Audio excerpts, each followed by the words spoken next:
listening to the Scoop Slam Podcast.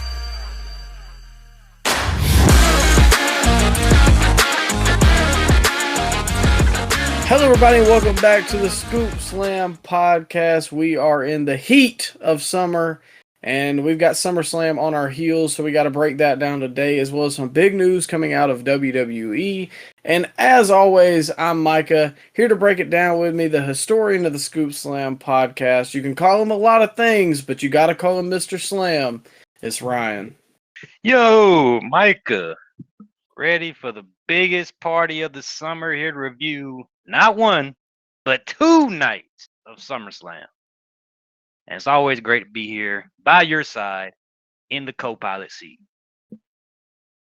It's kind of crazy they didn't go with the biggest party of the summer tagline this year, since they had 2 nights. You know, like when they went to WrestleMania XL, they were like, oh, it's the biggest WrestleMania ever. And I don't know why they didn't do that this year, but it's also weird to me it's not in California.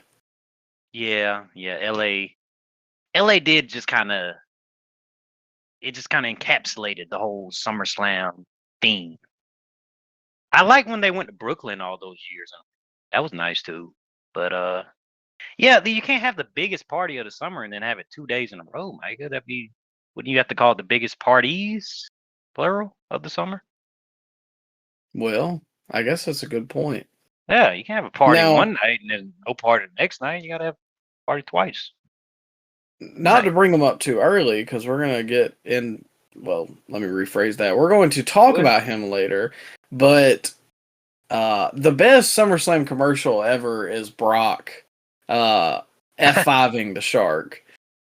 Well, shout out to Maximum Male Models with the Pure Life water commercial. Still, that still lives rent free in my mind. But yeah, the Brock F5 and the shark was pretty cool. Well, I meant more promoting SummerSlam, because I agree with you. The greatest ad spot commercial ever goes to the Maximum Male Models. I actually went back and rewatched that like 2 or 3 weeks ago, because I think we talked about it on the pod. It's probably our most recurring segment on here. Do you remember like when Eddie had that promo package for, like, I think it may have been SummerSlam 04, where it was like an Olympic sprinter type setup, and he was in the starting blocks, and the race started, and everybody just fell down immediately because Eddie, I guess, tied everybody's shoes together, and he just kind of jogged to the finish line. Remember that one? Vaguely remember that.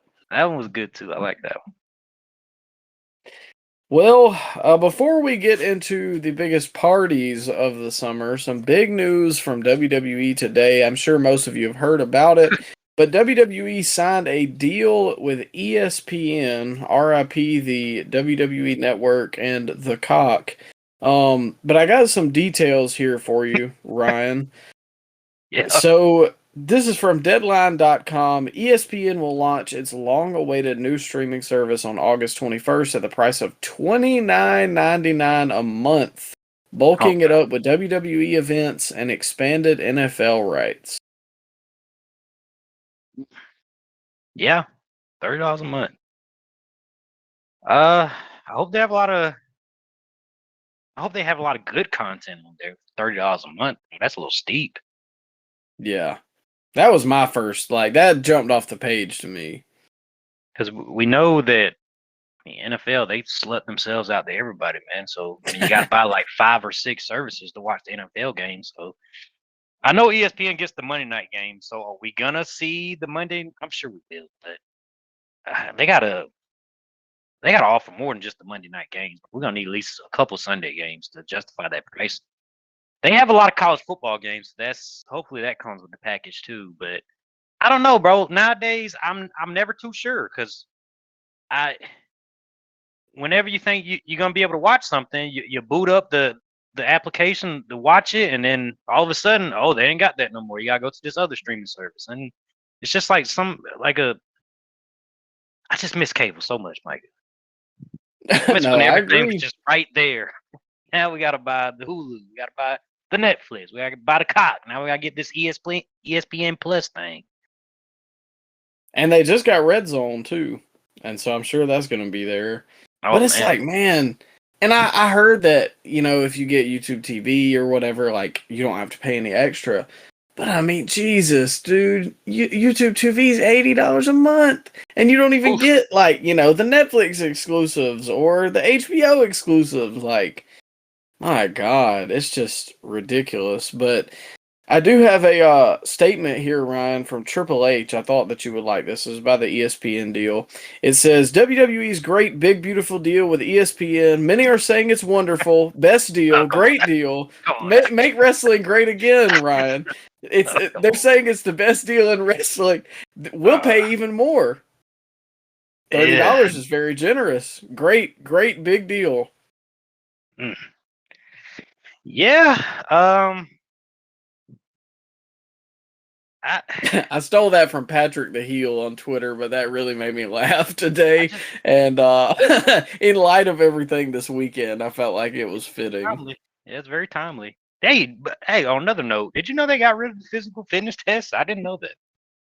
I didn't either. I thought the pacer test was always, that's like burned into my mind. The fitness gram pacer test. Yeah, bro. Hey man, that mile run, I hit that hole in about 8-9 minutes one year.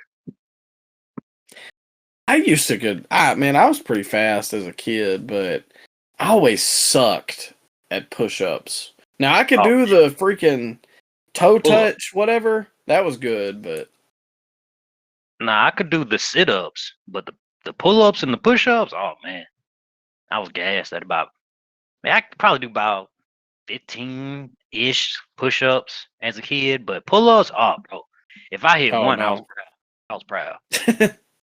I got the Adam Cole arms, man. Like from a child, I get it honest. Hey, but going back to this new WWE PLE deal, bro. So it's gonna be simulcast on the regular ESPN channels. So we'll be on cable, the PLEs.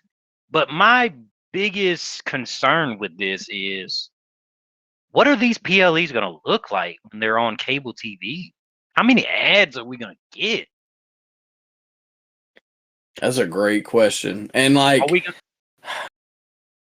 is it gonna be like a FX or a HBO Max where, like, those used to be specialized channels, so like they could do things differently? Or is it just gonna be like Saturday night's main event? Oh man, I hope not.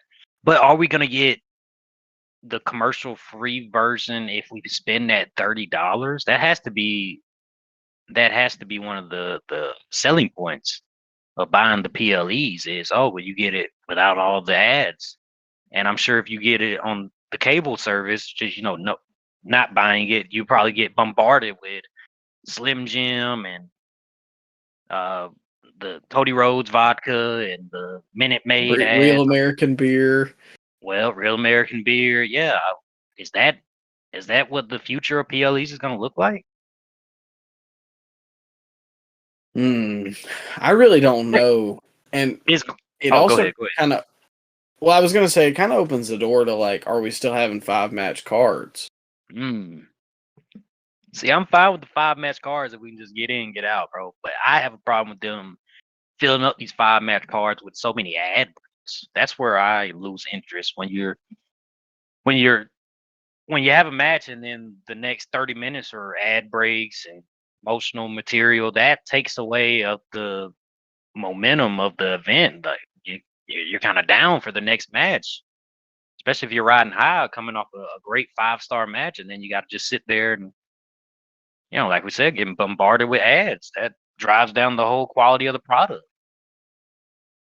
Yeah, and not to mention too, if they do bump it up to 6 or 7, let's just say, is that a 4-hour show with ads or a 3-hour show without ads? Like, I feel like 100% they're going to have ads because they love the spots. Yeah. But it's like, I don't feel like, I know we kind of rag on AEW, but for $50, you do get a lot of wrestling. Some would say too much. I would say too much. But if I'm paying $30, I want more than 5 matches. Sorry. Like, I think bare minimum they have to go to 7. Unless it's like a Royal Rumble, which that's going to be 2 nights now. But if it's a Royal Rumble, then I get it. But Is that official 2-night Royal Rumbles? I I have heard that I'm either sure it will. I saw something today that they were wanting to, or ESPN was wanting them to. Well, if you want 5 matches, pal, you might get a 2-night spectacular where there's more than 5 matches each night. You might get that instead. Would you like that? Like, what if all the PLEs just become 2-night? Would you be in favor of Oh that? God, no! Well, That's the whole okay. weekend. It's not a good thing for the fans. It's an L for the fans because now we have to. If you're a fan of both products, WWE and AEW, and you're not a big baller, you can't go out there and just drop $80 a month on both pay-per-views. You got to just choose one. I mean, that makes it pretty difficult to be a fan of both products. But it's a L in that regard, Micah, but it's a W for the shareholders and it's a W for Nick Khan. And I think he might be the greatest hire as far as like the financials goes in WWE history. Like that man is a wizard. He got them an ESPN deal where they have to cover none of the production costs for $325 million a year. He got him the Netflix deal that was monumental and came out of nowhere. He got him the help me out here, Mike. He's done a few more things, right? Well, I mean, obviously he's been in control of all the ads, but Oh well. I mean, they've got SmackDown on USA for a crap ton more than what they were getting for it on, was it Fox before this? Yeah, and then he got NXT to the CW, Yeah. which is a And glorified developmental. Got them a big deal. yeah. Past just the business side of it or the financial side of it, I do think that it is good for eyeballs because ESPN is the sports network, and it's crazy to me because for years ESPN has shied away from wrestling because it's not a real sport. But now, I mean, they have no choice but to cover it, to put it front page news. So in that aspect, it's good. But with it, you know, with now Netflix on or Raw on Netflix, SmackDown's their only cable television main roster product. And now that they're jumping the price point up to $30, I feel like a lot of people are going to be ran off. Yeah, they're gonna milk the fans that stay though for every dime they're worth. Oh yeah. Now, I will say we don't have a sponsor, but if there was a spot for a VPN sponsor out there, ladies and gentlemen, this would be the time to plug them, because I'm not going to tell you how, but you get your trusty VPN, and perhaps you're in Bulgaria 1 minute, Spain the next, and use your Netflix and see how far that carries you. Until they start coming for VPNs, man, because you heard that they're doing like age verifications for a lot of these social media apps now. No, I didn't know that. Now I know that they're like banning, or they already have, but I think they're trying to do it nationwide. Let's say adult websites, or to the point that you have to like put in your driver's license. So like, No, that's actually coming to YouTube. You got to do that now on YouTube, starting I think it's next week. And Spotify announced that they're doing the same thing. It was a bunch of social media apps that's doing that. what the heck? I get Yeah. it. Like I can fully understand it for the other, but for YouTube. Hey, well, man, it is. They are trying to, so they say, protect the children, but I don't know. It's giving up a lot of your personal information. So, yeah, there's the new world we're living in, Mike. Where we pay Yeah. $30 for WWE pay-per-views, and we have to put in our driver's license number to watch a YouTube video. I feel I feel like day by day we just get closer to freaking cyberpunk at this point. I love corporations. I love corporations. I love giving my information up willingly. But anyways, speaking of our favorite corporation, the Fed, Ryan, it's time to break down SummerSlam. And so night one started with Roman Reigns, your guy, the tribal chief who left me with COVID, and Jey Uso versus Braun and Braun's son, Seth Riders. the Seth Riders. Overall, I don't have like a ton of specifics to harp on in this match, but I thought it was a good opener. It kind of slowed in the middle, and we were live for this one, so like there was kind of a lot going on at the point, which big screw you to TikTok for the crap that they pulled this weekend. But Roman was doing some crazy stuff like the dives. I didn't really expect to see him playing into the yeet stuff as much. He overshot. He did overshoot it. Yeah. About pulled a taker. Almost worse. Crazy how athletic he still is. Roman Reigns. Oh yeah. He's 40 plus years old. It's sneaky too because he doesn't like let it on because he works a very safe style. But I think Braun Breaker is extremely impressive. I think Bronson Reed is also a high tier mid carder, maybe a gatekeeper. But I walked away from this feeling like I wish that they had just done a one-on-one with Roman and Braun beat Roman. Yeah. Yeah, they should just split these guys into different opponents, like had Bronson versus Jay. I wouldn't have hated that. Maybe cut off the. Man, you really couldn't. You didn't need to see the Becky Lyra match on PLE if that's what we were gonna get. Why not just have Bronson and Jay 1-on-1 and Roman and Braun night 1 and night 2, respectfully. Well, if we're gonna cut any match, I would put Cross and Sammy or the women's tag team title match. Well, first. hold up. I'll raise you one. Maybe Solo and Jacob should have been. Oh, yeah. SmackDown. Maybe that should have been on SmackDown, actually. Now that I'm looking at it. Hey, we'll get there, though. But as for the opener, did you have any other thoughts, Ryan? Or No, I thought it was a great opener, man. I thought, the crowd was hot for it. Jay's not losing any steam anytime soon. Still one of the most over baby faces they got. I'm angry that Roman's never here anymore because we talked about this before we went live, Micah, but Roman's had 3 matches all year. He hasn't had one singles match all year. Been a tag match, the Royal Rumble match, and the triple threat match at Mania. That's it. 3 matches. So he had like 8 matches last year, and he's got 3 so far this year. So on pace for what, 6? Just less and less every year, bro. So yeah, that makes me sad because he still can go in the ring and he still gets the best reactions on the show. But yeah, it was a fun match. I would have liked to see Braun and Braun's son get the win here because I feel like they needed it more. But crowd liked it, so it served its purpose as the opener. I gotta agree with you there. Next up for the women's tag team championships, the Judgment Day, Raquel Rodriguez and Roxanne Perez versus Charlotte Flair and Alexa Bliss. Did we need 2 back-to-back tag matches to start this show?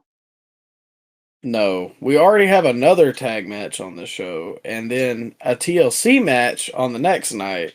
And it's like, man, we couldn't have. We've harped long enough about the multi-man matches. Not even the multi-man matches, but just the way they structured the show and the next night just made very little sense. It was a decent tag match. It did its job. Ladies got a good reaction coming out. Lexi and Charlotte. They're suited well for a tag team. Did you have anything for this match? Because I really didn't. No, I mean, it was just kind of here. I hate to be that way because I do like Charlotte. I think the pairing is good. And I think they have good chemistry together, which is kind of rare for Charlotte. Not like she has good chemistry in the ring with people, but more like the character work. Charlotte's never really been in a tag team but I think I'm interested to see what they do with this, especially because we were kind of talking about it while live, but I mean, they are two of the biggest women's stars. Like, people go crazy for them individually. So put them together, I think they can have good matches, good character stuff. So I was a fan of it. Yeah, the crowd is getting behind those two as a tandem as well. So that's Yeah. good. That's good. Well, next up, speaking of the crowd getting behind them, Oh God. Karrion Kross versus Sami Zayn with a stipulation that can only be rivaled by Buff Bagwell's mom on a pole match. What was it again? If Sammy wins, Kross has to say that Sammy was right, and if Kross wins, then Sammy had to say that Kross was right. I don't even think it was a stip that Sammy was making Karrion say that he was right. I think he just did it on his own at the end of the match. No. That was the stipulation. Like, I remember reading that. Hold on, I'll pull it up.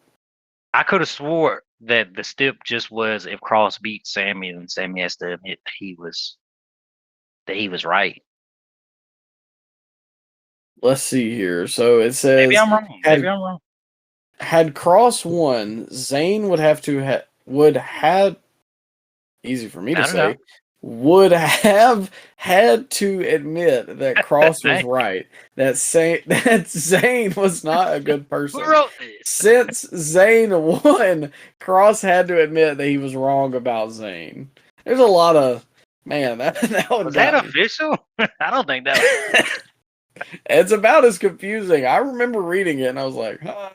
It's on the Wikipedia page, so you know Okay. what they say. That's a great source in all classrooms. We Googled it. Okay. Yeah.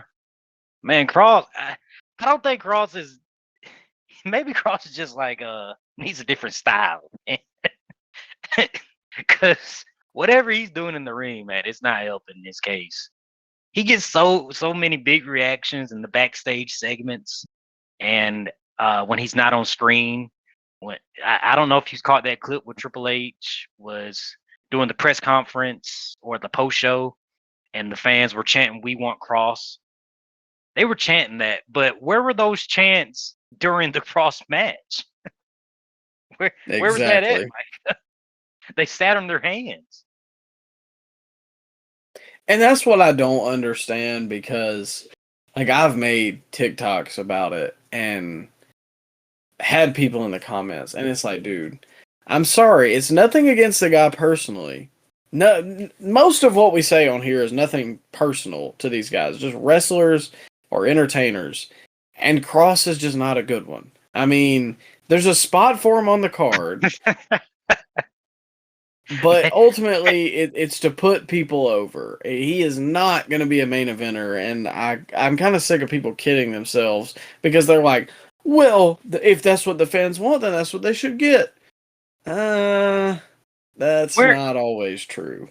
Why does he wrestle that style? Like, he's trying to be an MMA type shoot fighter. He should be wrestling like Sheamus, bro. You know how Sheamus is like a brawler? Why does Cross not have that same type of style? And Sheamus has good matches. That style suits him. I want to say that Cross is or has done jujitsu or something. I don't care. Like this, what Brock Lesnar said in that promo package against CM Punk. You can go to any YMCA and do the beginners MMA class. That doesn't make you MMA. You need to be brawling like Sheamus. You're a big guy, got some size to you. You need to be, going up in there and bruising some people up, man. Not putting people to sleep. Am I wrong here, Micah? No, I agree with you 100%. It's just, and here's the other thing. People are like, we want Cross. Do they? It's a shame to me that a guy like Cross is on pay-per-view and a guy like Austin Theory is a complete afterthought. Well, I think both are in the same type of situation here. Just waiting to get their release any day now. I think with Cross, that's coming up soon. Yeah, that's the rumor floating around. But as for Theory, like seriously, if you put these two together, Theory is a better in-ring worker. Oh yeah. He has more presence. He's Okay. a better promo. There's literally nothing that Cross is better at. And for all the people that want to dog on Sammy, and like people apparently just hate Sammy all of a sudden, which I don't know why that this hate isn't directed towards somebody that is actually the things that Sammy is accused of, which is Cody Rhodes, but we'll get to those boos later. It reminds me of that Rusev Day situation. Like, I know you weren't locked into the product at the time, but there was a time where Rusev got mega over in WWE doing the whole Rusev Day with Aiden English as his kind of pseudo type announcer, and fans were chanting it like throughout matches. You would think it was the Yes Movement 2.0. And then when Rusev actually had matches during that time period, everybody just didn't care. So I don't That's know so if crazy. I don't know if the fans know exactly what they want a lot of times with these type of guys. Remember when everybody wanted truth? Yeah, what happened to Where's him? truth? Where's truth at? Where's the we want truth chants? Where's the truth outrage on social media like it was when he got released? Remember when everybody loved Fandango, Micah? And then Oh yeah, WWE gave I was one of those. yeah, and then WWE gave them what they wanted, and then nobody wanted the Fandango anymore. The He fans are beat fickle. Chris Jericho and the bloom came off the rose. That's where he peaked. He was like Michael Carter Williams. He peaked in his first game, and that was it. Deep cut. But yeah, I mean, the match wasn't like just the worst. It wasn't the worst of the weekend. It wasn't the worst thing I've ever seen. It just was uh, there. And I don't Cross know. didn't Oh, well. I my least favorite came on night 2, but we'll get there. it's up there. It's close. I I don't know. think I just expected this one to not be good. So Okay, my that's fair. feelings weren't hurt when it was what I expected it to be. Hey, bro, but let me say this, and then we can move on. If Frost gets a new contract, he owes Sean Ross Sapp a percentage of his new contract because there's not. That is Cross's biggest fan online. I think that's where all the brainwashing started. Is when Sean Ross Sapp is getting his fan base riled up, and he somehow has all the scoops on Cross's contract situation. You know what's that?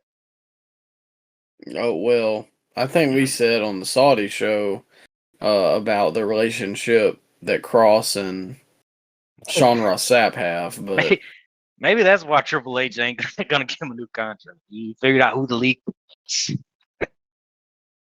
I mean, there's only so many telltale signs that you can, or there's only so many things that could only be a coincidence, if you ask me personally. Yeah. But that brings us to our next match, which was, to me, the biggest travesty of the weekend. Tiffany Stratton versus Jade Cargill for the WWE Women's Championship. And as far as the match goes, I actually thought that it was pretty good. Like, Tiffany has not been stellar this year to me. And Jade obviously has her haters, but I think Jade is better than some people give her credit for. But I thought that this was probably both of their best matches of the year. Really? Well, it's not a high bar to jump over because, like, look at Tiffany's matches. Charlotte wasn't very good, and outside of that, I literally cannot remember a match Oh, she's had. let me stop you. I thought the Trish match that she had was a lot better than the Jade match. Mm, I don't know. Maybe it's because I knew that Trish wasn't going to win, whereas I was locked into this because I thought, and what should have happened was Jade winning. Mm. Well, Tiffy has better genes, Micah.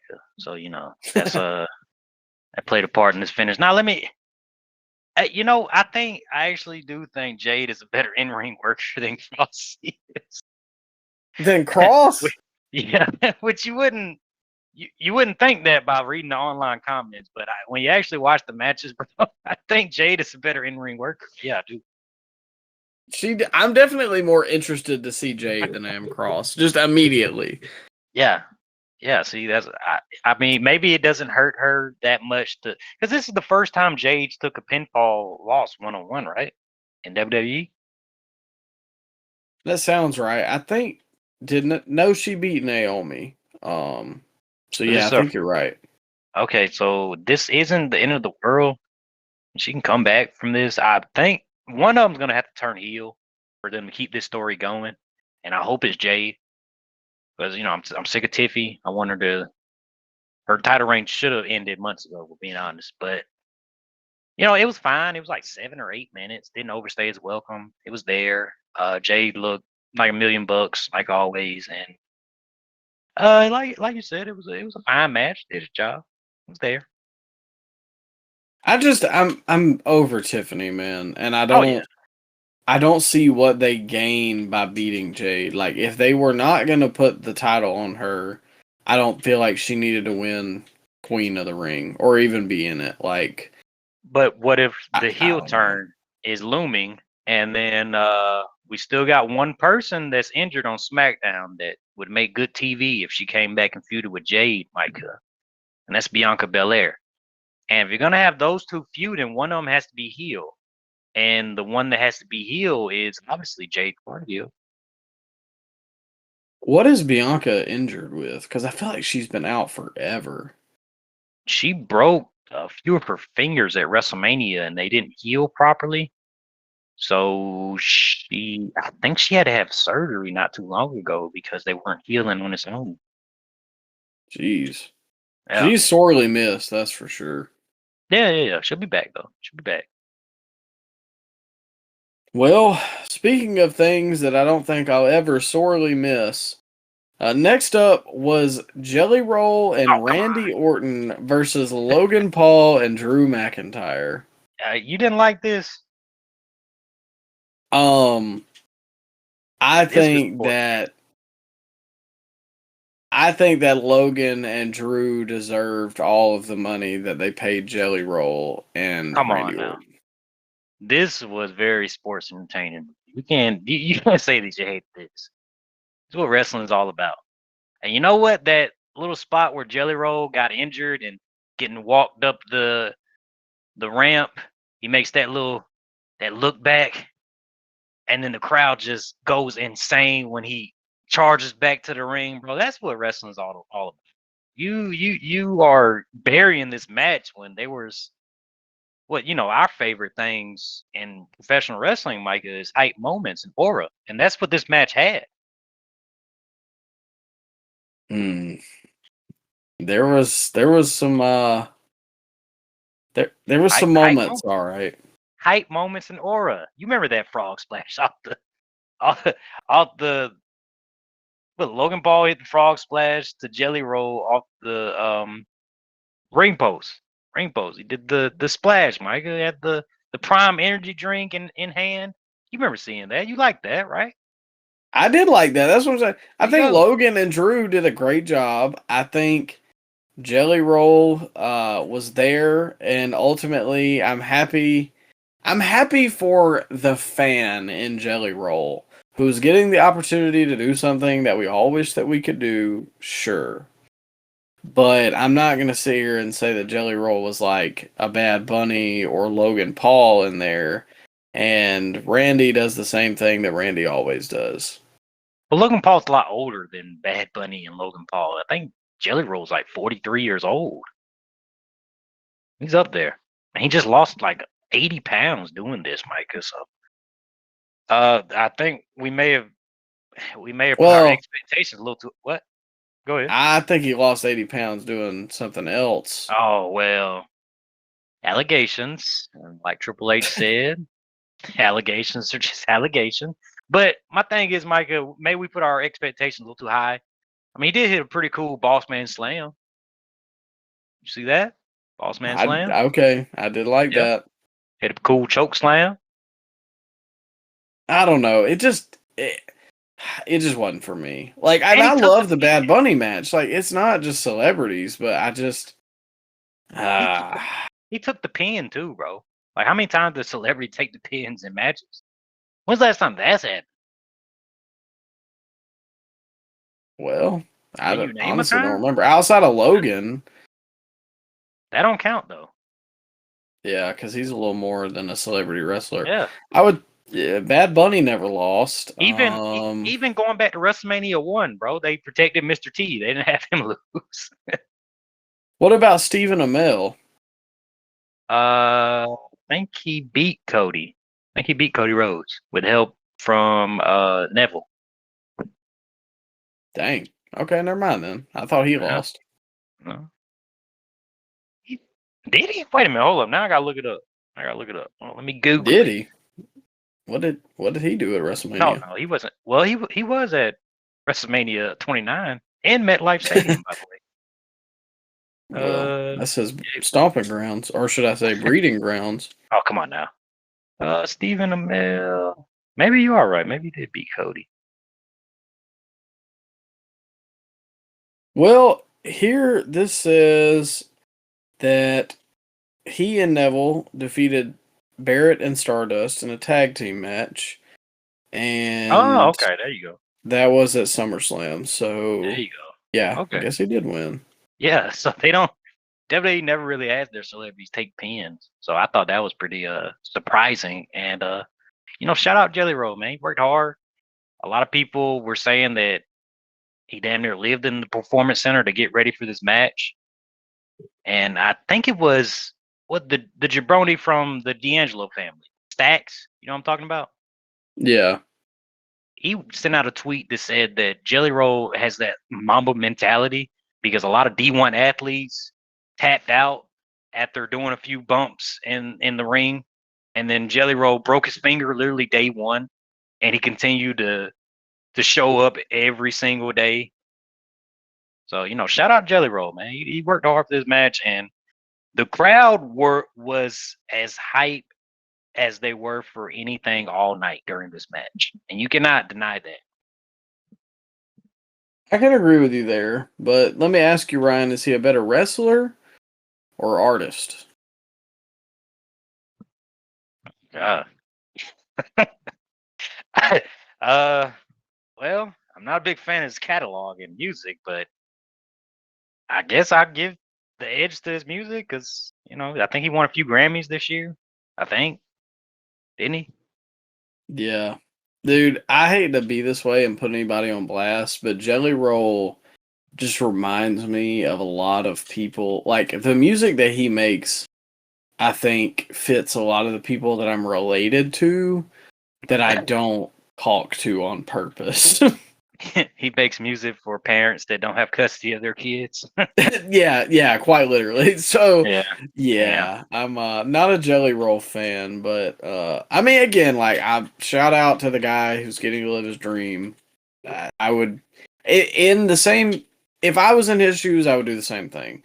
So for Do that, you cool. now? Do you consider him country music? Is that just new age country music? That sound? I Because he think made his so. name as a rapper back in the day, and he did that thing what a lot of white rappers do. They switch over to pop country music.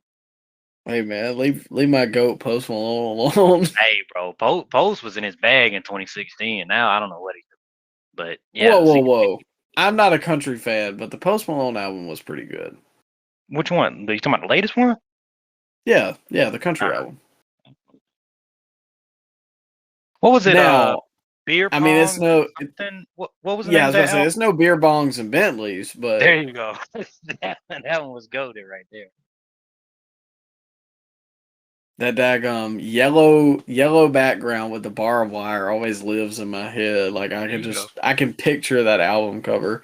But yeah, I don't know. I didn't hate the country album personally, and that's I'm not a country fan, so I don't mistake the accent and being from Alabama. Um, but next up, we've got for the World Heavyweight Championship, CM Punk Oof. versus Gunther. Match of the year? It's up there for me. No lie. I loved this match. Yeah. First off, I got to give a shout out to CM Punk for some fantastic gear.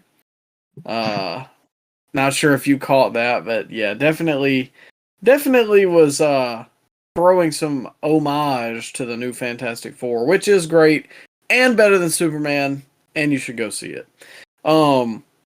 As far as the match goes, I think Gunther is one of the best wrestlers of the decade, and we're halfway through it now. Has the potential to be top 10 all time. Now he's gonna have to catch up some ground because he probably don't have very long. No, But he's only 37, bro. He's 37, but that's Cena's 48. He could have 10 years left. Yeah, but 37 is the new 27, bro. The guys last so long now. Pause. Well, anyways, I'm just saying. Though. I think Gunther. He's not Eddie Kingston physique in there, Oh, bro. I'm saying he has good cardio and he has good. His style doesn't lean itself to be high risk. He can do this for another 10 years. Well, I hope he does genuinely, but I'm just saying, in 10 years he's got a lot of ground to cover. You're saying he's a 37-year-old. I didn't even bring up. You're saying he's a slob and he's not going to last 10 more years. You're saying his in-ring days are behind him. His best in-ring work is behind him. That's what you're saying right now. Admit it. No, we went back my arm, pal. No, you know what? We went back and seen the clips of our first episode, and you were fat shaming Eddie Kingston all the way back then. And now we fast forward 101 episodes later, you fat shaming Gunther? I'm not fat. I literally called him one of the best wrestlers of the decade. No, he used to be fat. I actually like fat Gunther. Oh, you like him tubby, huh? All right, you know what? I'm danged if I do, danged if I don't. Anyways, you can make Gunther fit again. Is that what you're saying? Oh, here we go. I'm asking questions. Make America healthy again. He has beefed up a little bit, Gunther has. I'm fine with it, genuinely. I think he looks better with a little weight. He got a little scarily skinny in 2023, 2024. But back to the match. I don't know that I've ever seen Punk beat down in this fashion. Man, mauled. He was mauled. Selling like he was going to the electric chair. I loved it, bro. I didn't mean to jump in on your thought here. Yeah, keep it running, Mike. Go ahead. No, you're good because I feel exactly the same way. I think Punk is such a master at. He looks exhausted within the first 3 minutes of the match, and it's weird because you would almost think I know people like for guys to just have freaking 45-minute bangers and they've just got energy the whole way through. But the way Punk sells, it looks like a genuine struggle. Old man Punk is one of the best sellers in wrestling today. And that it just, when you watch his match, it just proves to me, you don't have to be this raw athlete to convey what is happening to you. And I want to see this match 10 more times before Punk retires. This was amazing. And to tie it all in, I thought the finish was excellent. We got some color. Gunther was playing with his food, bro. And that's how he lost the upper hand. And it was kind of a callback to WrestleMania 40 when Punk made Drew slip on the announce table and Drew got cashed in on. It was kind of reminiscent of that right there.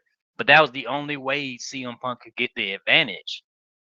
And then I love the fact that CM Punk only had to hit the GTS twice.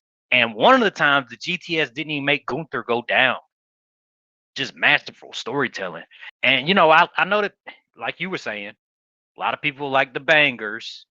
A lot of people like them kicking out 35 finishers and them going balls to the wall and them looking like they're playing a video game, John Wick fight scene. I know that's the in thing here with the new age wrestling fans with their cooked attention spans, Micah. But this right here was old school storytelling. Every move made sense. Every movement made sense. Every chop made sense. And the blood came at the right moment. Gunther got the right amount of blood.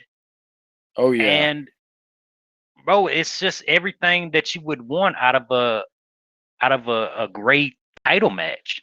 5 stars all the way around. Both guys did great in there.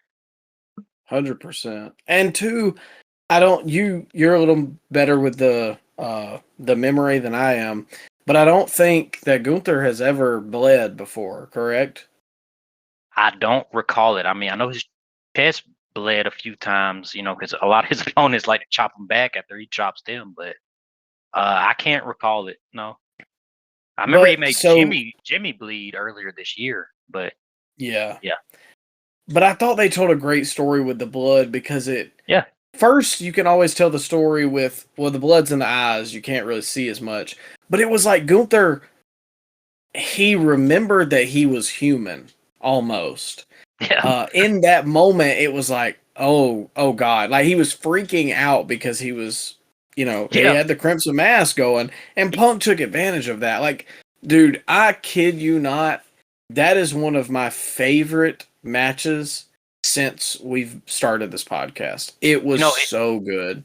Now that you pointed out, yeah, I do remember him wiping his face in the corner when he realized that he was bleeding. That was some great stuff, man. It was, Yeah. man, 5 stars all the way around, bro. CM Punk, man, it's gonna be hard not to put him at the top of the board when it comes to wrestler of the year. When we crown this in December or January, because CM Punk, man, has had a catalog of great matches in his second run, and I don't know, since he's come back in 2021, Micah. Do you think he's had a better second tenure than Shawn Michaels did on his second tenure? Ooh. I It's gotta see it's how he ends it. it's definitely a debate though, because he's Yeah. been back Well, what 5 years now. Shawn yeah. was 8 or 7 years before I he think hung it up Sean again. was 8, because wasn't it 2002 to 2010?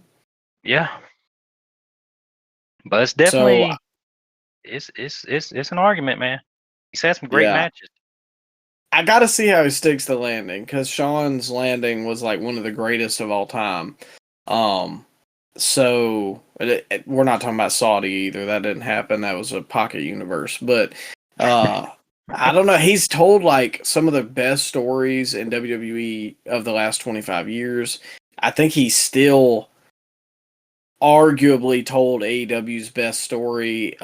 If you're a big Bucks Hangman fan, then sure.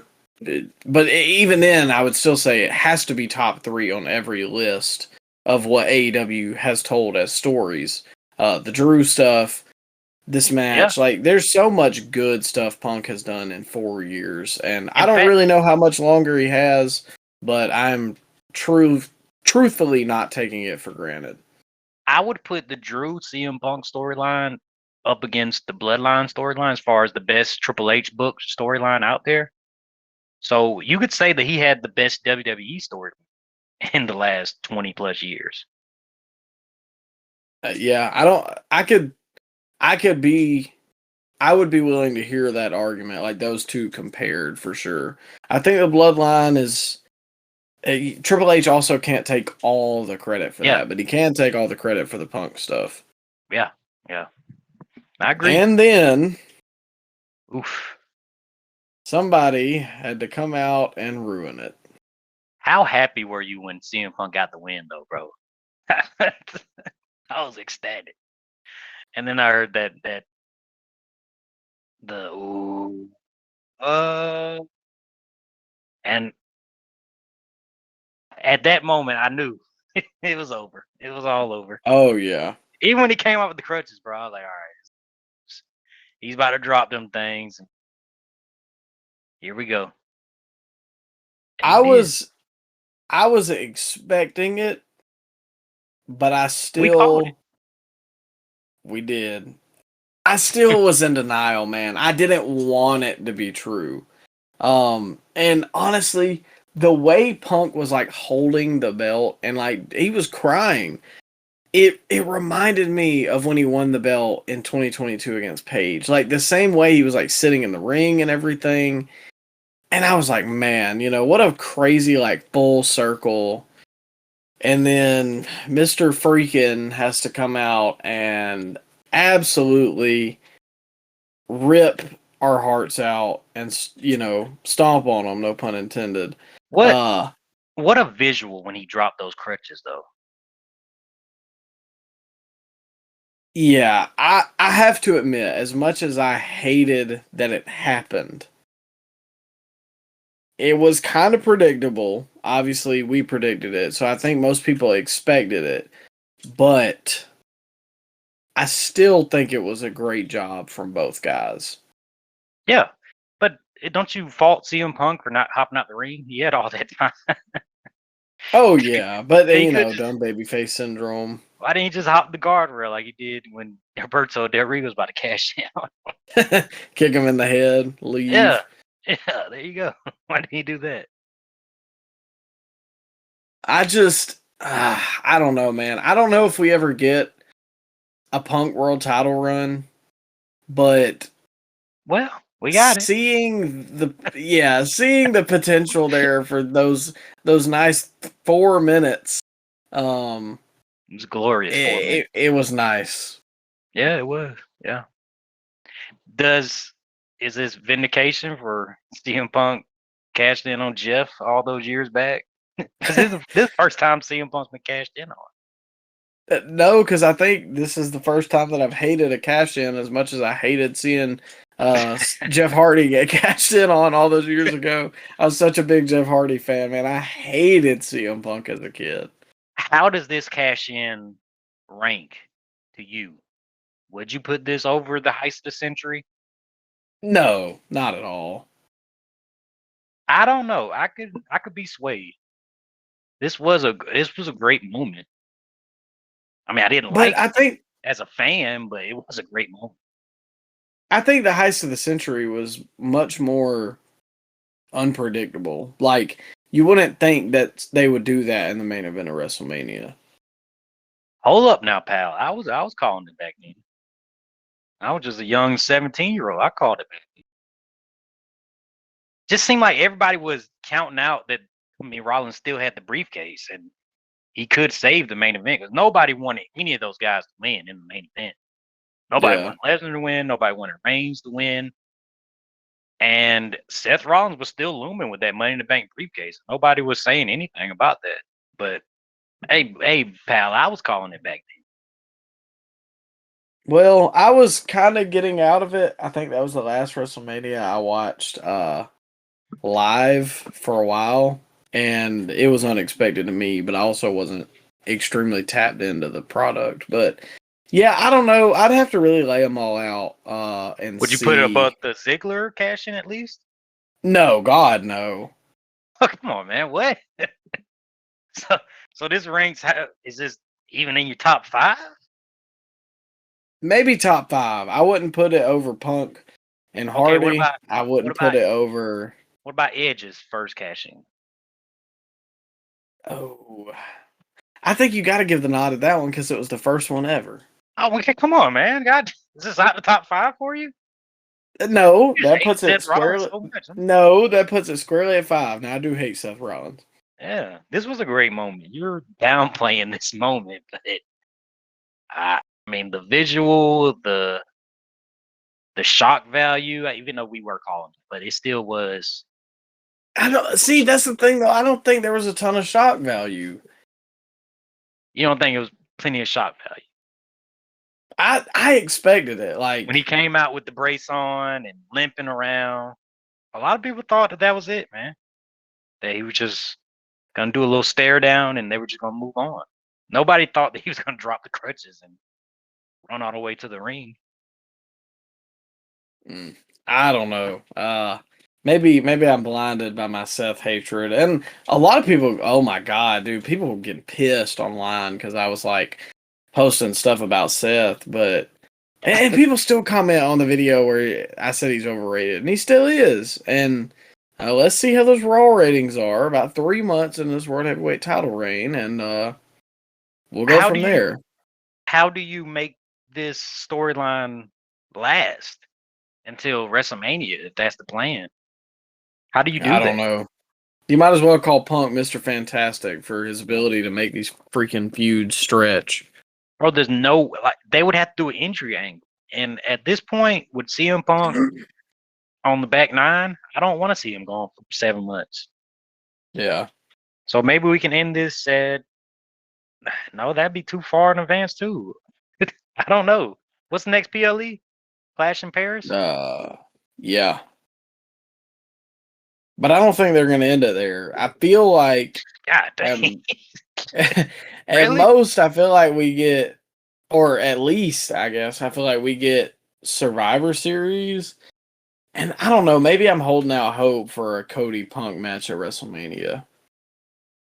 You want to see that? I think the story that they had a great promo at the beginning of the year. I don't know if you remember that, but I would rather Punk and Roman, honestly. Punk and who? Roman Reigns. Yeah, but we got that last year. I'm We good didn't on get it, that especially if 1-on-1. Roman. I know, but I don't know. Maybe I just want to see Punk with the belt. But yeah, I thought a great match and a Great moment. reluctantly good cash in. Yeah, and a great moment. Now we move to night 2 for the Women's World Heavyweight Championship. Io Sky versus Rhea versus Naomi. Yeah, I got nothing for this. I was making food at the time, so I didn't catch much of this right here. Wow. Tell me what happened. Well, it started. I'm just sick of Io and Rhea and the 3-ways. I just didn't want to see it, man. I can agree with you to a point, but I think that these are some of the best women's wrestlers in the world. And But where's the story? Some great matches can take you so long, bro. People always want to say, "Oh man, you might just match up with Rhea and Stephanie Berkier." Like, bro, where's the story? I don't care about man. The in-ring product can get you so far. Give me something to care about. What's I the mean, I story agree here, with Micah? you. What's the story here? What Well, promos? Rhea and Io didn't get to finish their match because Naomi cashed in. What promo has EO cut that has made you lock into this 3-way? Well, now that's unfair. Why are you going to single her out, huh? Well, I'm just saying. Oh, okay. Well, I'm just saying.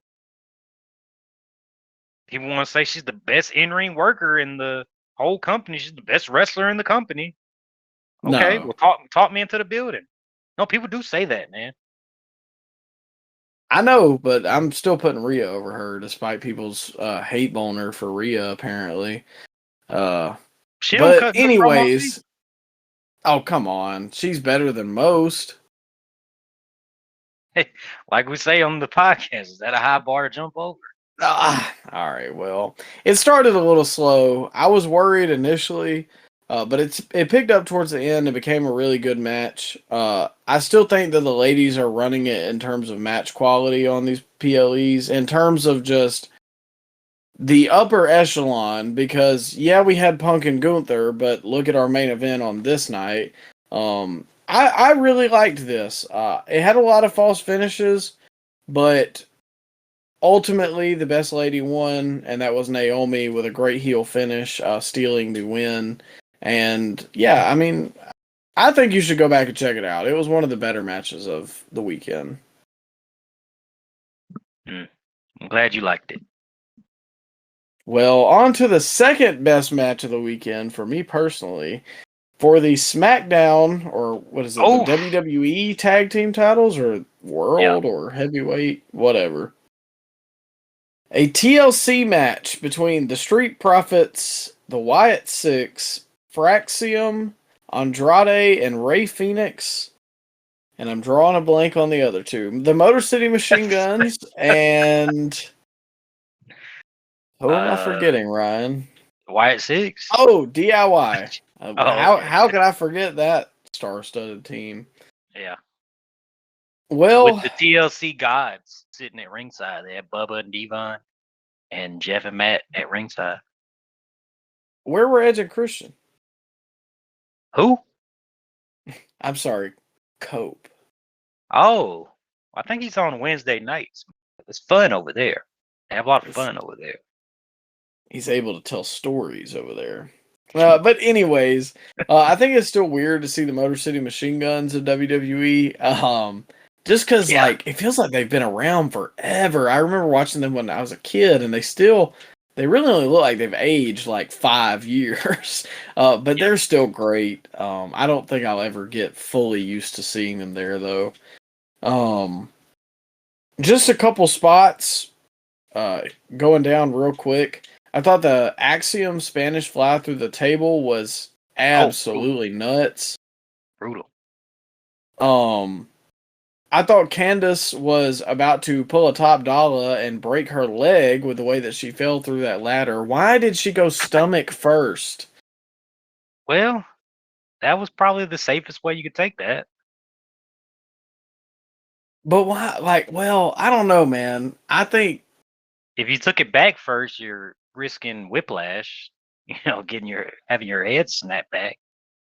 Yeah, but shouldn't you take it like parallel with the ladder?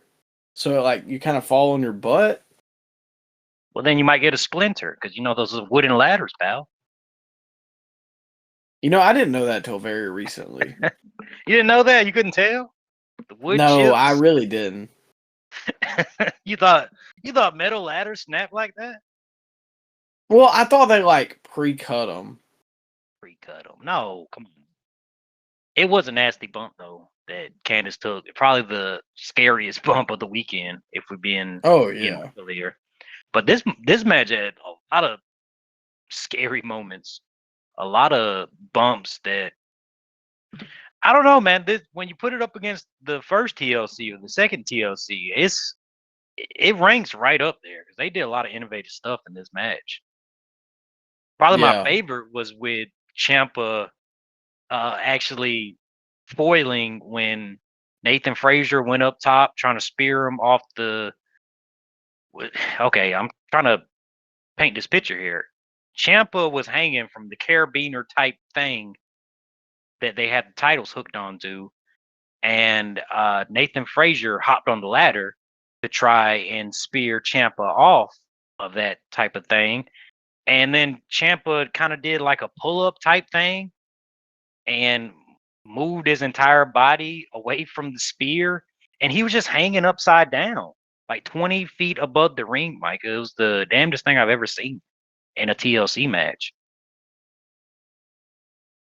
It was definitely, like, I also wrote that down because I was not expecting it. And then I'm like, daggone, man, the core strength to do that and the crazy. lack of fear. It was a very, very innovative spot, especially, we've seen guys get speared like that all the time, but I've never seen somebody dodge it. And so for that, I thought it was cool. I think second best match of the weekend. I knew it was going to be spot heavy, so I kind of went into it with that mindset. It needed to be, though. Those guys had a chip on their shoulder. Those guys got bumped from the WrestleMania card, even though they are way better. And I love the New Day, but the New Day didn't deserve a spot on the WrestleMania card over the SmackDown Tag Division. And so they went out there with something to prove. And coming off the success of their first ladder match they had, I think that was the week after WrestleMania. So this just went above and beyond what they did there. And I'd have to look at it, man, but right now it's definitely in my top 3 as far as TLC matches go. It was great stuff. 5 stars all the way around. All the teams worked well in there together. Maybe the teams that didn't really impress me that much was the Wyatt Six, and that pains me to say, but you could audibly hear the one. Yeah, I was about to say you could audibly hear the crowd groan when they were going up the ladder to win the match. Like nobody wanted to see those guys win. Yeah. Do you think the experiment's over with the Wyatt Six, or you think this is just who they are? I think it's over. I think you could keep Uncle Howdy as kind of just a background character. And I don't know, like, they have an interesting look, but it's just, I don't know, man. Something just doesn't click for me. And I was already out kind of on the fence when they first debuted, but, for Bray I wanted it to work, but I just don't think it is. It's just not something I can personally get into. Are they just around now just for pity for Bray? I don't mean to be like that, but is there any reason for them to still be a thing when they're not getting the reactions? Well, did they sell good merch?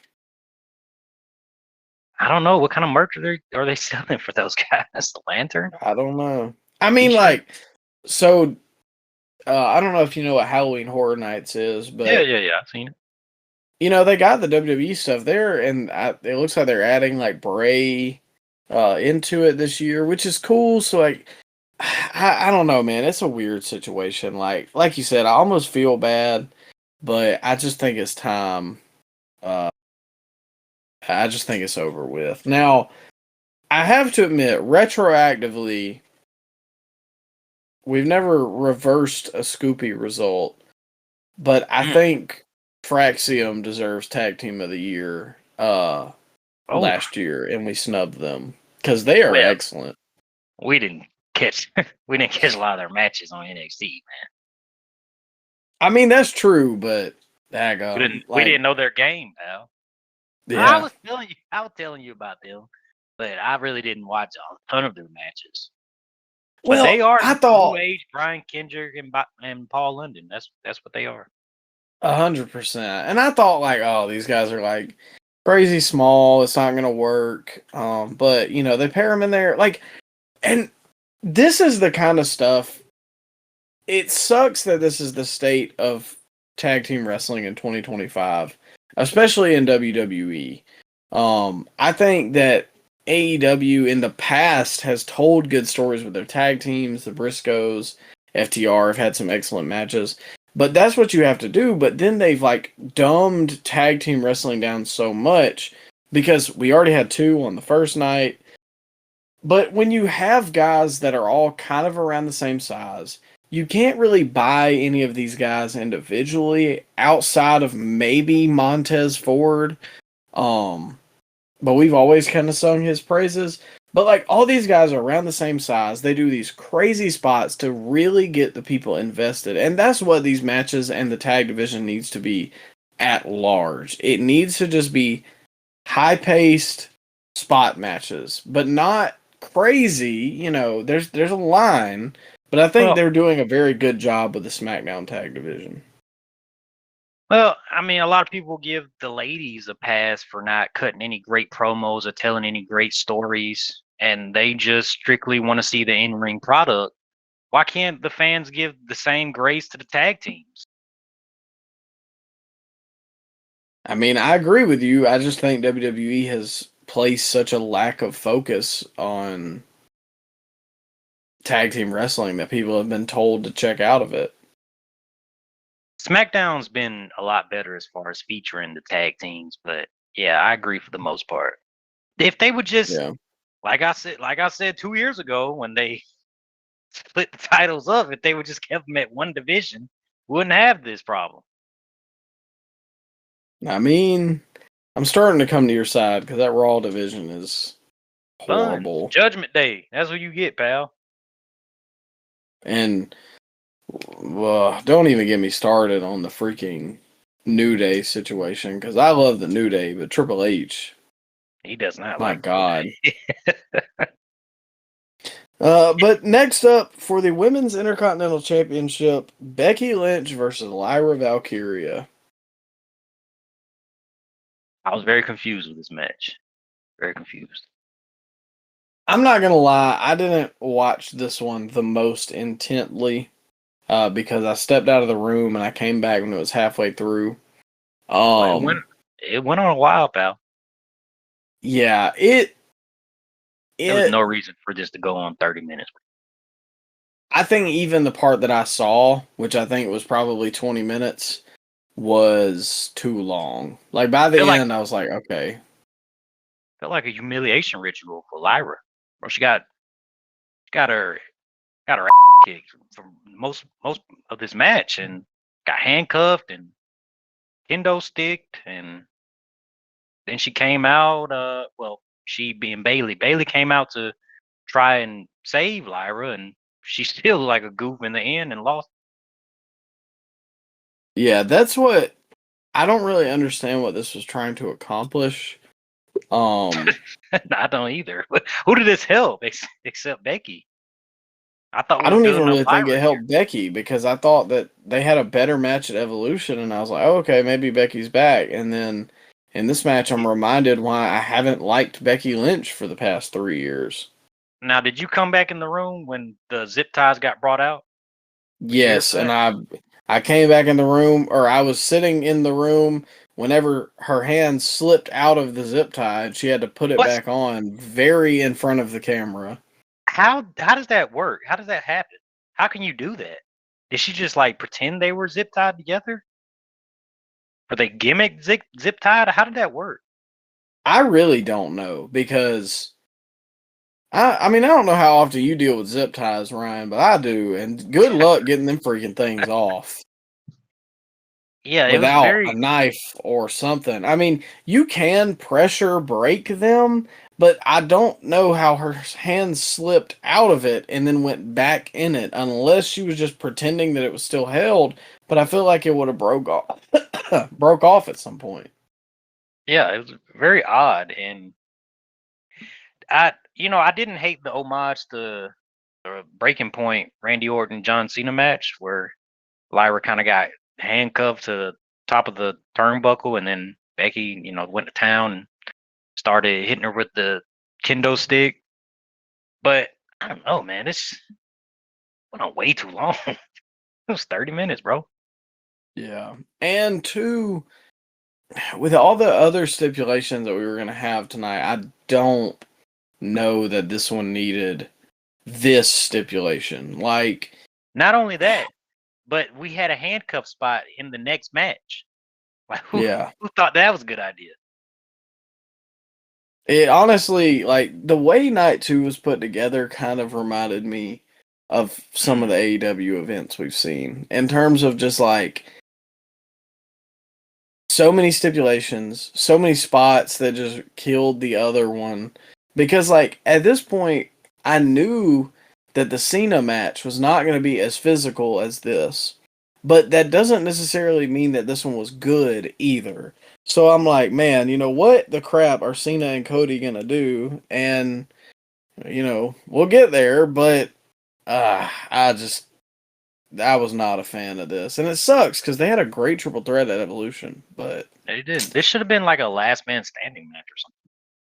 Yeah. Or even like if they wanted to go 30, what about an Iron Man match? That way it's not like just horrible, like, so many street fights and foreign objects, and you can tell a good story within a 30-minute Iron Woman match, and that's those two forte. Yeah. That they are good at the in-ring wrestling, not the freaking objects and crap. Like I'm fine with that stuff, but it gets to a point, and I was already at my point at this They match. Bro, and I don't know if the fans would have been there for an Iron Man match because they weren't even there for this match. Like they were doing the wave at points during this match, and there was a fight that broke out during this match. They got a bigger reaction in this match. So So yeah. I don't, yeah, I don't know. Becky won, by the way, retained. Well, speaking of retaining, the next match was a steel cage match between Solo Sikoa and Jacob Fatu. If I never see another Solo Sikoa Jacob Fatu match, it would be way too soon. Because I don't want to see these guys ever. I don't even want to see them on the same show anymore. I'm done with the bloodline, bro. I'm so sick of the bloodline 2025. Yeah, I couldn't agree more, and I think the bloodline from the start to about the time that Roman and Solo started is one of the greatest stories ever told in wrestling. And this stuff just feels so last year. Everything feels so rehashed with new people that are less interesting. And the only bright spot in this has been Jacob Fatu. And now that he's against them, this just it sucked. It was everything that you knew it was going to be, but I expected more. I was somewhat intrigued by this. And the in-ring work, the actual stuff that they were doing in the ring was not bad. But that's where the compliment for me stop. I think their styles maybe a little too similar, and Jacob Fatu does his style a lot better. But I know we're gonna get the OG bloodline versus the new bloodline at War Games, so I'm just buckling up because yeah, we're not going anywhere because Solo retained in this match, so he's here to stay, Micah.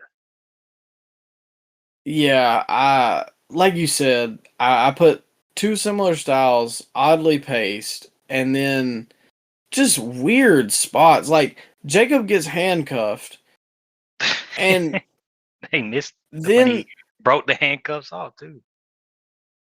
yeah, but that was like after 30 seconds he had been handcuffed, he broke them and ran across the ring.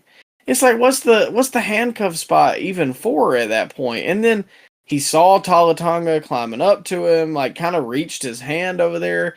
Just the setup, the all of that was for naught in literally like 20 to 30 seconds. He ran across the ring. Not to mention, I thought the finish was awful. They had literally told the story in the match about how Jacob, is a Samoan and you can't hurt him by hitting him on the head or whatever.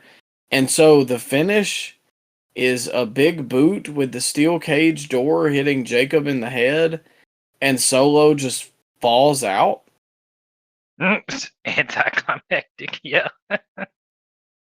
Yeah, I mean, it reminded me of the White Six match. Like, it just kind of felt like everybody groaned. I think everybody groans about the new bloodline anyway. Yeah, I agree.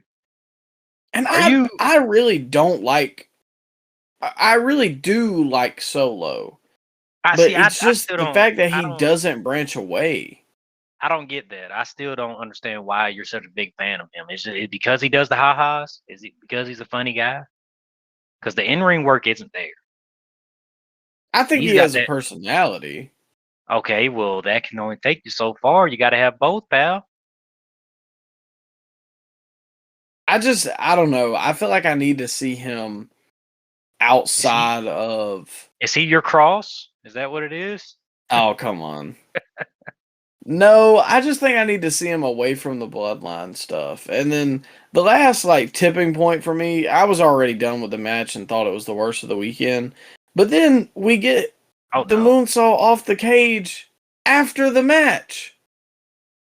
And it Why would anybody care? It seemed like the cage was a little lower too, didn't it? I think it was. I think Meltzer said that. Oh, of course. Like he knows.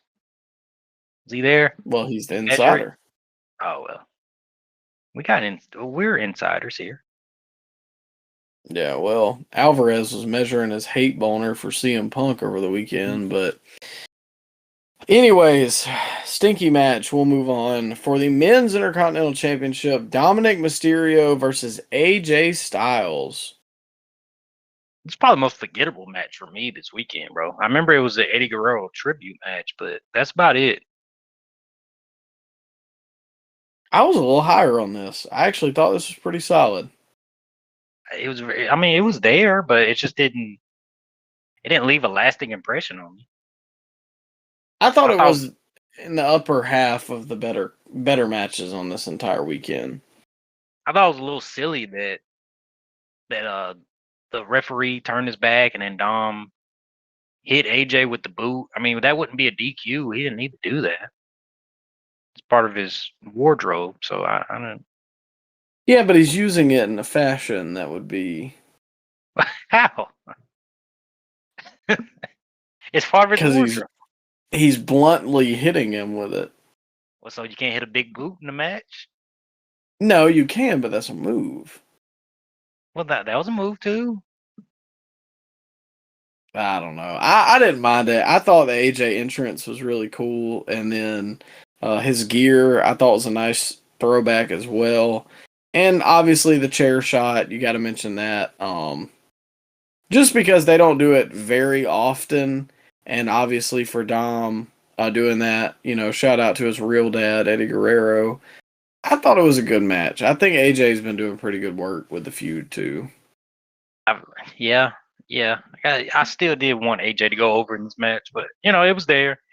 Didn't didn't overstay his welcome. And Eddie Guerrero tribute match. Well, speaking of overstaying your welcome, it is time, ladies and gentlemen, for the main event of SummerSlam WWE Championship match. Cody Rhodes versus John Cena. Where do we start, Ryan? Let me start by asking you, what are your thoughts on WWE punting on Cena's heel turn 2-minute promo segment SmackDown? You got any thoughts on that, Micah? Well, I think the best way to encapsulate my thoughts. Do you know who the NFL all-time leader for fumbles is? All time? Adrian Peterson? That was also my thought. I don't know why, but I thought running back. Actually, it's Brett Favre. Oh man, yeah. Makes sense. And so for that reason, I think it's time we dub Triple H Mr. Favre. Because okay. We already talked about the bullcrap with the New Day that he pulled. Mr. Favre. All right. Yeah. And this right here is one of, if not the big, I'm just going to say it. It is the biggest fumble in wrestling history. Yeah. Yeah, I agree. I mean, this is literally the second biggest heel turn of all time that you could do next to Hogan. And the Hogan one was done masterfully. It turned sour towards the end. And this one never got off the ground. It's just been a nostalgia act. And it has sucked the entire way through. I'm not going to hear anything. Oh, well, he ruined wrestling. Yeah, he really did. But then, for him to come back and just say, oh, gee willikers, guys, that wasn't me. I was poisoned by Dwayne. I love wrestling. And Saturday, Cody, me and you are going to have an excellent match. Dude, it immediately plunged me back into 2011 and everything I hate about John Cena. It almost didn't feel real, bro. It felt like it had to be a swerve because of how ridiculous the straight punt it was. You tell 6 or 7 months of this story that everybody wanted you to tell for so long, and then when you finally tell the story, you tell it very poorly, and you cut all ties of it in the in the last 20 yards of the end zone. Like, why couldn't they just do this at SummerSlam at least? Have him be heel going into SummerSlam? Yeah, I mean, literally, like you said, 1 yard line. It's the Seahawks against the Patriots. Like, you're right there. Never mind, interception. Like, at least, I mean, and we can't blame Dwayne for this, bro. I know everybody loves to blame The Rock. Everybody loves to blame the final boss on him ruining Cena's last year, him ruining Cena's heel turn. But the fact is that Rock was away from this for the majority of this. Rock wasn't booking these promos week to week. Rock didn't tell Cena to go out there and to just blame it on Cena wanting to do shock television on him turning heel. Rock didn't do any of that. So who can we really blame for this booking?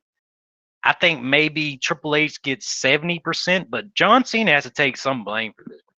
John Cena can speak up. John Cena can tell them what he's not going to do. Why do people give such a pass to John Cena? Yeah, I don't know. We talked about it on the pod or before the pod that the most interesting part of the Cena turn was the beginning with The Rock. And the minute The Rock stepped away, it stunk. and it hasn't gotten any better. And I feel like personally, this has just cemented the fact that Cena's not top 10 all time for me. And that's not ridiculous to say. And it proves I hope this proves to everybody that not everybody can make a heel turn work. And we should be giving Roman Reigns more credit of his heel turn than we ever did with John Cena. Because Roman made his heel turn work. John Cena did not. John Cena flopped in this last year. And when it's all said and done, we're going to look back at this final John Cena year and we're going to see that this was 80% washed up Cena. And the storytelling was just piss poor from beginning to end. And he worked with no younger guys throughout this entire run. Who was he working with? R-Truth? Brock Lesnar? We'd like to see CM Punk story, but it lasted 2 weeks. That's the only bright spot. And it wasn't even, I wouldn't even say it was like great. It wasn't even that bright. Better.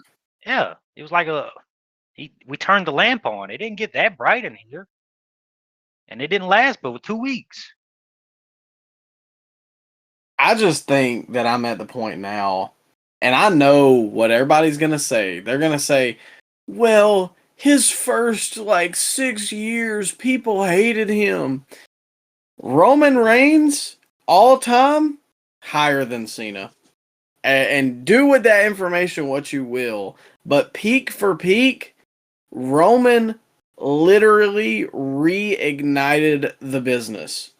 What would you say Cena's peak was? 06 to 08? What did the business do? No, I was going to say Cena, he shot a fire extinguisher over the fire that Roman was burning for this industry. And he did it twice because he basically killed the Ruthless Aggression era with his Super Cena type booking. And then he killed the whatever era you want to call this, the reality era. I don't know what you want to call this. But he killed that with his terrible heel turn. He did it twice, Micah. He killed the business twice. Yep. And that's the GOAT, ladies and gentlemen. That's your GOAT. Dude, I'm so sick. Take the nostalgia glasses off and look at what this run has actually been. I don't know. I never connected with Cena as a kid. I get that he was a big deal to a lot of kids out there. And if so, good for you. But when you look at everything from a 30,000 foot view, just look at what Cena's done to the business every single time. And also, going back to Roman getting booed all those years, do you know why Roman was booed? Because everybody got the same feeling from Roman that they did from John Cena. He was the blueprint for that. And Cena was still there. So Roman could never be the top babyface because Cena couldn't get out of the way. But is that not exactly what everybody said? Oh, they're over pushing him just like they did Cena. So what does that say about John Cena? A lot of people misremember John Cena's run. John Cena was getting the half and half reactions almost immediately when they made him the top guy. I can remember SummerSlam 2005. Bro was getting mixed reactions going up against Chris Jericho. That was 20 years ago, Micah. Yeah. RVD was 05, 06. RVD was getting cheered. Oh, Cena was getting booed out of the building, bro. Exactly. That's what I'm saying. So that's the same thing people say against Hogan. They say, well, Hulkamania wasn't really that strong. No, Hulkamania was strong for those beginning years. And towards the end, people soured on it. Cena never was close to Hulkamania and got booed way faster. And then they just kept it going for another 10 years. They never pivoted with him. Yeah. And then the one time they do pivot, so done with him. And the one time they do pivot is in his last year, in the thing that that fans wanted him to do his entire career turn. Then they pivot on the 1 yard. Makes no sense. Terrible. Like Terrible this, creative. Terrible. 10 years too late. It wasn't going to happen. It's Kobe in the last year. He's going to get cheered in the Garden. Like, it doesn't matter. So why would you do this now? Like, they could have had Cena and Gunther at WrestleMania. Would have been perfectly fine. Like that, I actually think that could be a really good match because of who Gunther is. But speaking of matches, we'll get to this one and just kind of hit the points of it, I guess. The pile driver from Cody was nice. Very rare to see that in WWE today. Obviously, a callback to the Punk Cena stuff. Sunset flip from Cena. I was Oh, definitely not expecting to see that this oh, run. all up there, pal. It's a code red, pal. Not just a sunset flip. Code red, pal. He used to hit that Oh a lot well. in his US title run he had in mid 2010s. He actually, you know Yeah. what? I will give Cena credit. This was probably the hardest he's worked since he's come back in his last run. He did hit a lot of big moves here, and he wasn't just like, a walking corpse in there like he's usually been in his entire run this last year. So this match was better than the WrestleMania match. It had to be. I agree. I think it's probably his best match, even though I was not that high on it. But Yeah. again, where's the bar? I think we maybe hit a little too many finishers in this match, Micah. Because I like to call out AEW for their finisher kick out fist spam matches, but John Cena was the OG of that. I remember actually they were WrestleMania 29 in that same arena where he hit finisher kick out spam with The Rock on the grandest stage of them all. And I want to say he hit 7 AAs in this match, Michael. 7 No, finishers. 8. Wait, 8. And 3 of those were special AAs. Yeah. Because he hit one on the announce table, through the announce table, I should say, to Cody. And Cena hit one to Cody on the ramp. And he also hit one from the second rope. And Cody kicked out of that. He kicked out all those. And so now, what do you have to do to beat Cody? Hell, what do you have to do to beat John Cena? He kicked out of 5 the Crossroads, didn't he? Yeah. I mean, I wrote initially, where has this Cena been? This is by far his best match. And yes, they have gimmicks to rely on, but he was pulling out all the stops. The Cody Vader spot was a little hokey, That's funny. but admittedly, I did pop for it. It's funny. I get a lot of. There's a lot of things in this show that reminded me of some of the AEW shows that we have gripes about, and that spot kind of, honestly, this whole match kind of reminded me of that. And maybe that's because Cody was in it. I don't know. It drug towards the end, and once they started going through the crowd, I knew that it was going to go on for a while longer. I was checking out at that point, and they still went for, I think, another 10 minutes. They went But 40 minutes here. This was a long God match. almighty. It felt every bit of 40 too. It did, bro. If they would have cut this down to maybe 25, we could have had something really special here. But the fact that this went 40 plus minutes, it really shouldn't have. And I think that there's two big stories coming out of this. Obviously, to close up the match, the Cody Cutter through the table was horrible. It looked awful. He didn't do it right. Secondly, the finish was flat. And I think the reason why is because one of my reasons, or one of the big takeaways from this match, is WWE have booked themselves in a corner with the heel ref bump run-ins. Roman started that, and so then I expected it, and you knew it was coming at some point. Well, here's the thing. They always followed up on that promise. Even if it was like Jimmy or Solo. Like, you still knew it was coming. This entire Cena run, they have had the run-ins, and that's been an integral part of the heel turn. And this final, retirement run has all had run-ins and ref bumps. And they made me expect it. And so then I felt let down by the finish when there was no run-ins.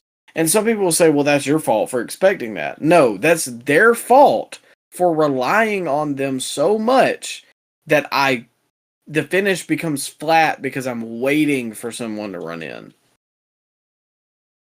I just thought the finish was flat because of the cutter off the second rope through the table, and John Cena just got right back up. I thought that was a little silly.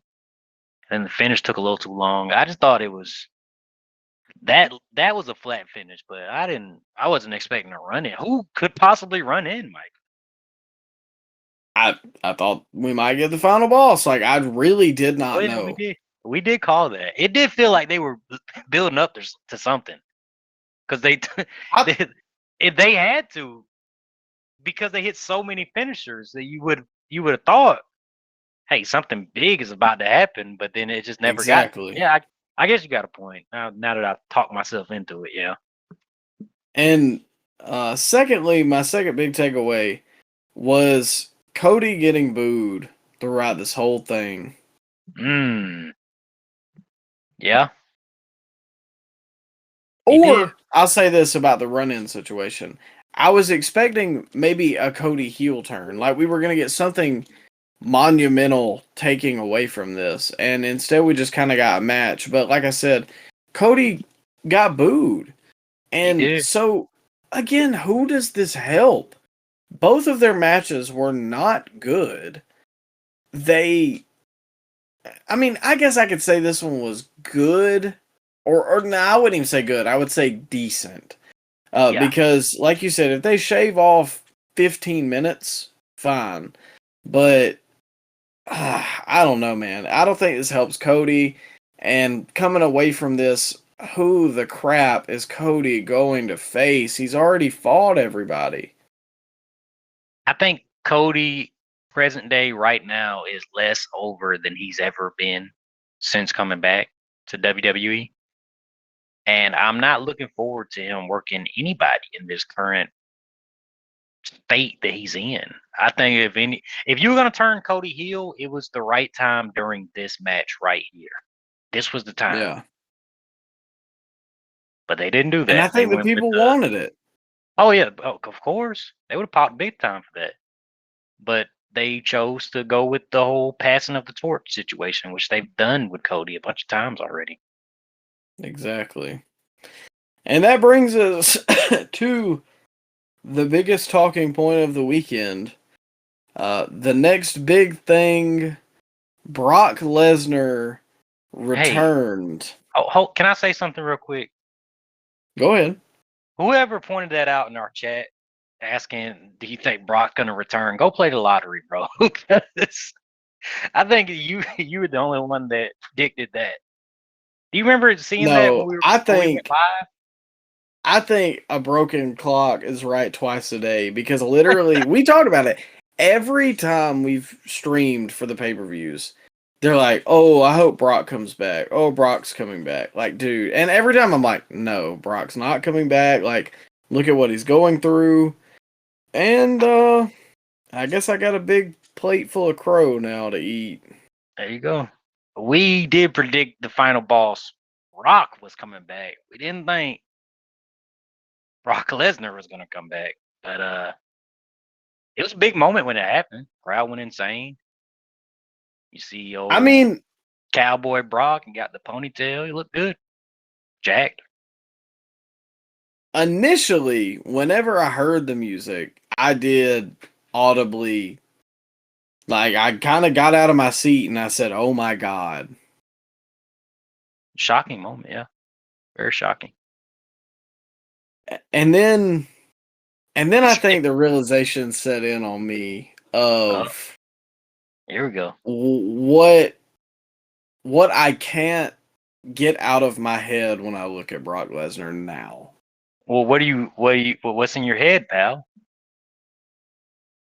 Every time that I think or see Brock Lesnar, all I can think about is him asking her for a video of her peeing, and secondly, knowing what Vince was doing to her. Well, I don't know, man. It's still allegations at this point, so we don't know for sure what happened here. But I do know that stars always get preferential treatment, Micah. And if you're a big star, you're always going to get second chances. Look at the Golden Boy, UFC, Conor McGregor. How many second chances has he had? Look at Mike Tyson, bro. He went to prison for raping a woman. How many second chances Mike Tyson had over the years? Look at your top three of all time, Kobe Bryant. How many second chances did he get over the years? Whoa. Kobe Just, didn't do that. I'm not hearing that out. No, I don't know. I'm just saying, Mike, if you're a big star, you're always going to get second chances.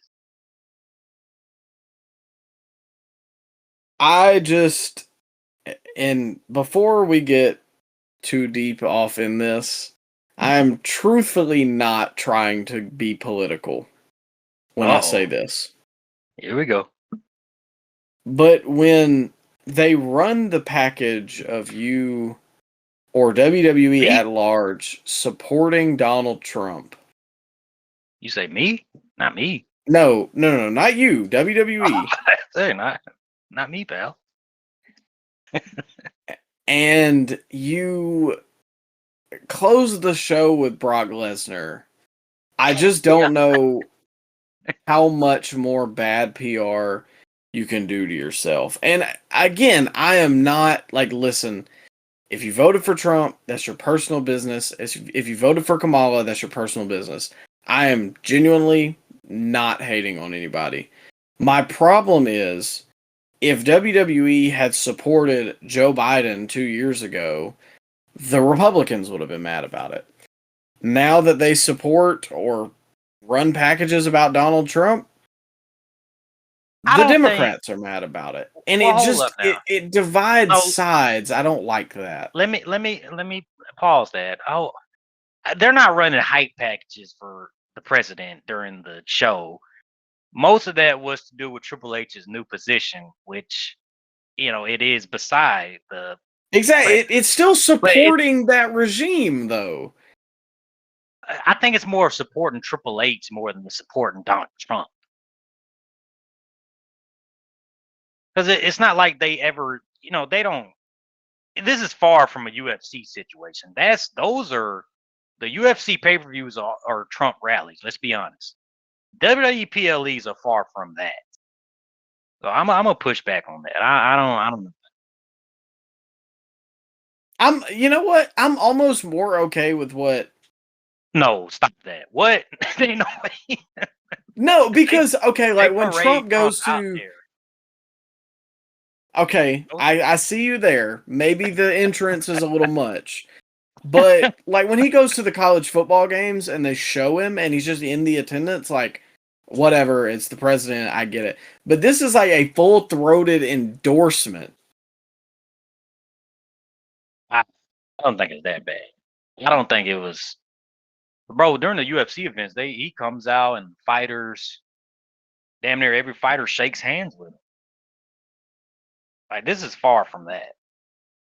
I mean, yeah, I can see that aspect of it. Like, you know what? But if he was just there in attendance. The fans saying that you're a fascist for still supporting WWE, those are bad faith fans. Like, we can't just watch a product and enjoy the product for what it is without saying we support the president in power just because, Triple H is on this fitness team, wherever that is. I'm still not so sure what that is. But I don't like fans like that. Think they're morally superior than you just because you enjoy product for what it is. Like, why can't I just like WWE? That doesn't mean I support the president in power. No, that doesn't mean that. not a fascist because I still like WWE. I'm not a bad person for still liking Brock Lesnar as a performer. And I still think Brock is a Mount Rushmore type performer. Does that mean I'm supporting the Donald Trump? No, that doesn't mean that. No, So I agree with you. I don't get that. I think those are bad faith fans. That, like you said, that is people that like to take this moral superiority online because they Yeah, think that they're better than everybody. and then, And bro, and then you'll read the comment section. Oh, we'll go support AEW. They don't support Sex Pest, even though they have Chris Jericho on the roster, and they've had Mike Tyson do appearances, and Ric Flair is under contract, and Dustin Rhodes and Sammy Guevara said that he's gonna, sexually assault Mercedes, and Darby Allin bullying homeless people and taking advantage of homeless people. Like, man, I just don't. Every wrestling company has scumbags in it. Does that mean you're a scumbag yourself for watching the product? Why is my no, billionaire more superior and morally superior than your billionaire? that's the big hang up. There are no good billionaires, Micah. The Khans Exactly. are no better than, Ari Emanuel and Nick Khan and Triple H. They're no better than those guys. And the cons donated to Trump in 2016. Do with that Mm. information what you will. Again, and I'm really not trying to pick sides politically. I'm not. But my thing is, I don't like when people do that, the moral superiority, because it ends up circling back to everyone is bad. And I don't like wrestling endorsing politics because I watch wrestling to get away from that stuff. I cannot stand political arguments and stuff online because people are just so blind on both sides to everything. Like they skew it however they want to, and that's why I just don't pick sides. But I don't want to see it on my wrestling show. Don't tell me what side the wrestlers take or the wrestling promotion. Like, yeah, just again, I watch wrestling to not think about the bad people in the world and politics and racism and sexism and sexual assault and rape and all that stuff. And that's why the Brock Lesnar stuff bothers me too. Well, because okay, when I see him, I can't not think about it. let's get into the thick of things, Micah. So supposedly the WWE lawyers have cleared Brock Lesnar of any wrongdoing in this case, which I think that's legit because I do not think that they would have him back on television if something wasn't close to being, I'm not saying this is a good thing, but settled out of court or just getting thrown out. I just don't see this going to any high. I don't see this going to court, honestly, Micah. So I feel like we're close to a settlement or some kind of resolution to the situation. So it goes back to, the Hulk Hogan argument last week we had. Can you separate the art from the artist? I can still enjoy a Brock Lesnar match. I think Brock Lesnar still does add to the product. Now, Brock Lesnar as a person, I don't know. I don't I don't have a strong opinion whatsoever. I don't think I would, want to go catch a, go to a ball game with Brock Lesnar anytime soon. But if I see him in that 20-by-20 ring, I mean, I know something special is going to happen. And I feel like the internet is just the vocal minority because in that arena, in that stadium, Micah, I seen fan cam videos. The building was literally shaking when Brock Lesnar came out. Monster reaction. And that's what it's all about at the end of the day, man. I know it's a terrible situation, especially if there are victims involved. But at the end of the day, man, the dollar and cents wins. And who's going to draw you the most dollars and cents? Lesnar. And he's back and he's working John Cena apparently. I'm very confused as to who asked for this though. Was this a Triple H decision or was this a John Cena decision? Because two guys are telling two different stories here. You had Triple H saying the night of, or I think it was the day after. It was one of them. He said that John Cena asked personally to work with Brock Lesnar. However, Cena had an interview right after SummerSlam as well, and he said flat out, and lack of better words, he said that they line him up and outwork him. So who's telling the truth here? Who actually wanted Brock back? And who sent for Brock in storyline? There had to be somebody that brought Brock back, right? Are we gonna get a final boss reappearance? I know I say this every podcast, but there has to be a reason why Brock is back in storyline and in real life. I know I just hit you with a lot of questions. Like, can you try to answer all those in rapid fire? We're getting late here. Well, as for the Cena stuff, I don't know. I think it may just be a guy trying to get one last hit on, a guy that he's feuded with in the past. I'm interested to see how they make it make sense. As for the whole Brock stuff, it's just a very touchy situation because at what point can you separate the art from the artist? Like where is the line? Is the line at racism? Is it at sexism? Is it at sexual assault? That's up to your interpretation. But at the end of the day, I can go back and watch a Hogan match and be okay with it because I know the person that he became is not who Hulk Hogan is. But when they bring Hulk Hogan out today, or like they did at the beginning of this year, and he gets booed, I think that's justified. The same way I could go and watch a Brock Lesnar match from 2003 and be fine and not think about it. But when you bring him back today, knowing what happened, I just can't accept it. And again, it's just how much bad PR can they do to piss people off and turn them away? I think more people pissed off at the $30 pay-per-view than Brock Lesnar coming back. I've seen almost the same amount of vitriol. But Ryan, SummerSlam as a whole, what would you give it out of 10? I gave it a 7 out of 10.